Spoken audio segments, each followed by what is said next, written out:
Joining me now is the former Lieutenant Governor of Florida and Trump campaign surrogate, Jennifer Carroll. Former Lieutenant Governor, actually, of Florida. I think that is an interesting point that I actually want to start with. Before we get into all the foreign affairs type stuff, we saw in the Democratic primary the other day, Senator Bernie Sanders say something about your home state, or about the Cuban kind of dictatorship of Fidel Castro. And we've seen kind of the response from a lot of Cuban Americans, which we know are very much so prominent throughout the state of Florida. What's your response to those type of remarks? Well, one thing that Bernie Sanders is not going to do to win Florida is to embrace Fidel Castro. We have generations of Cubans that reside in South Florida. So therefore, they are a direct connect to the Cuban regime that fully understands what dictatorship and socialism is all about. And they would not embrace a Bernie Sanders candidacy. And so I do kind of want to bring this back to the issue of really the Trump administration and its kind of approach to foreign affairs right now. And before I do so, I kind of want to make that bridge by asking you, what do voters in the state of Florida really think about the Trump administration so far? Because we actually see what's happening with Governor Ron DeSantis, and he's been a very effective case study of how popular a Republican governor in that state can be. He is surging among all demographics. He has a very popular approval rating. Is that same type of mentality shared with President Trump, or is Governor DeSantis kind of a unique type of person?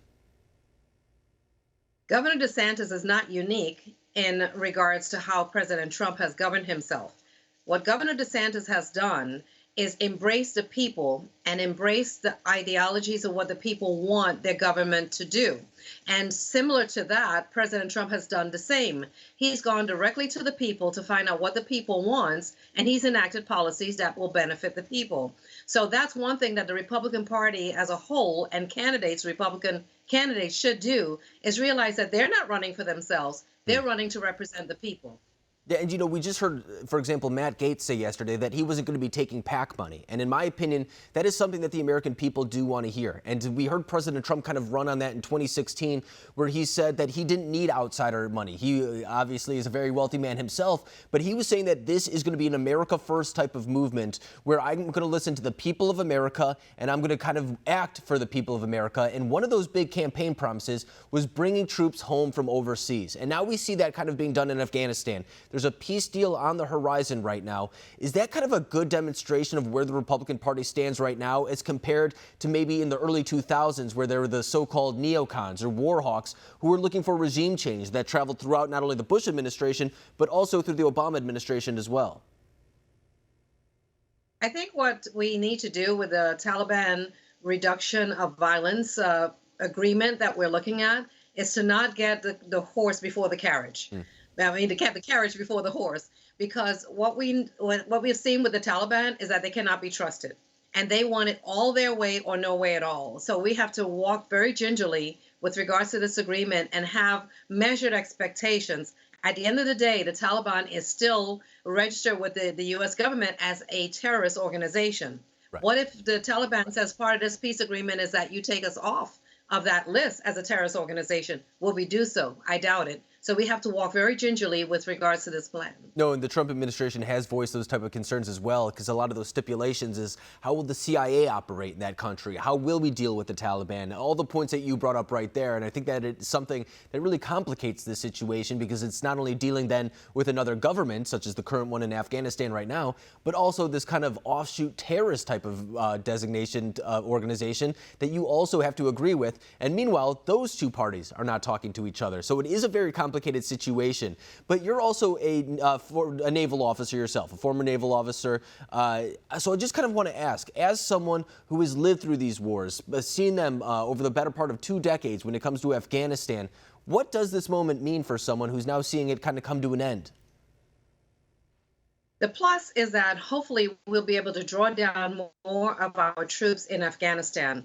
The negative is that we're probably going to still have to have a contingency of troops there to oversee everything and make sure that the Taliban does not grow exponentially if we were to remove all of our troops, guarantee the Taliban is going to just grow and prosper. They still have support from Pakistan, China, Russia, and even the Saudis. So we cannot assume that because we have a peace agreement moving forward that everything is going to be honky-dory, particularly since these other countries have been undermining the U.S. opportunity to really pull all of our troops out of Afghanistan. And unfortunately, it's a war that we entered into years ago that we're probably never going to come out of, at least having a small contingency there to protect our interests. And so it's what this time right now. I mean, we're talking about coronavirus at the very moment. A lot of people think that might be a big issue going into 2020. Of course, the economy is always going to be a hotly contested topic going into 2020. It's something that the Trump administration feels very good about.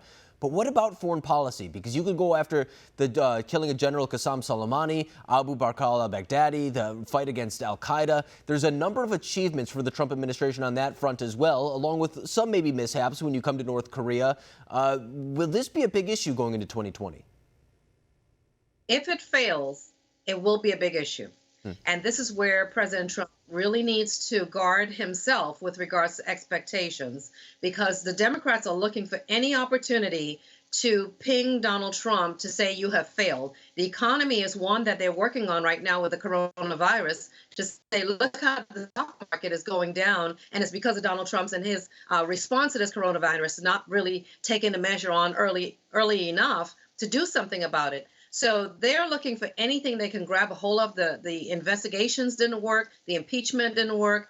So Donald Trump has to keep his eyes on all the balls and make sure that he's not letting anything out of the box that could really give the Democrats an opportunity to say he's not working well in foreign affairs. He's not doing well with any peace plan that may be coming out of the Taliban and the Afghanis government, and or our economy is failing under him. And I'm a national spokesperson for Maggie's List, and the candidates that we're supporting all endorse and support a free and fair trade, our foreign affairs that will protect and guard American citizens in America, just like Donald Trump is doing. So we're supporting conservative candidates that will do that.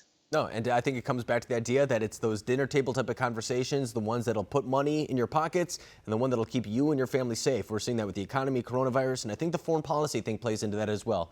But Lieutenant Jennifer Carroll, thank you very much for joining us tonight.